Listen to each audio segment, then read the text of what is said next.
പാപക്ഷമ, ദൈവം ആഗ്രഹിക്കുന്ന രീതിയിലുള്ള പാപക്ഷമ.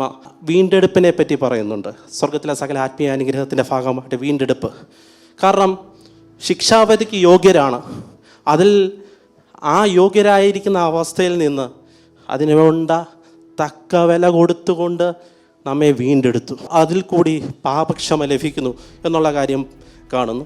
ഒരാൾ ഒരു ഹൃദയം തുറന്ന് സംസാരിക്കണമെങ്കിൽ ആ ആളുമായിട്ട് അത്ര ബന്ധത്തിലേക്ക് വരുമ്പോഴാണ് ദൈവം തൻ്റെ ഹിതത്തിൻ്റെ മർമ്മം നമ്മോട് അറിയിച്ചു. അപ്പം നമ്മളെ ദൈവം എന്തുമാത്രം സ്നേഹിക്കുന്നു. മർമ്മം എന്ന് പറഞ്ഞാൽ ഒരിക്കൽ മറഞ്ഞിരുന്നതായിരുന്നു. എന്നാൽ ആ ഹിതം മനസ്സ് തുറന്ന് ഇങ്ങോട്ട് ദൈവം അറിയിച്ചു. സ്വർഗത്തിലും ഭൂമിയിലുള്ളതെല്ലാം ക്രിസ്തുവിൽ ഒന്നായി ചേർക്കുക.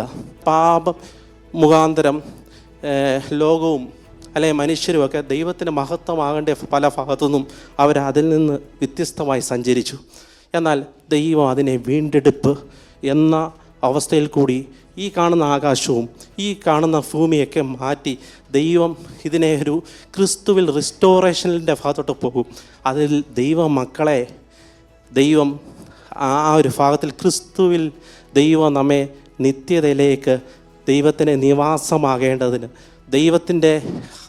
ദൈവം നമ്മിൽ നടക്കുന്ന അനുഭവത്തിലേക്ക്, ആ ദൈവത്തിൻ്റെ ലെവലിലോട്ട് നമ്മെ അടുപ്പിക്കുന്ന അനുഭവത്തിലേക്ക് ദൈവം നമ്മിൽ പ്രസാദിച്ചിരിക്കുന്ന ഒരു അനുഭവം.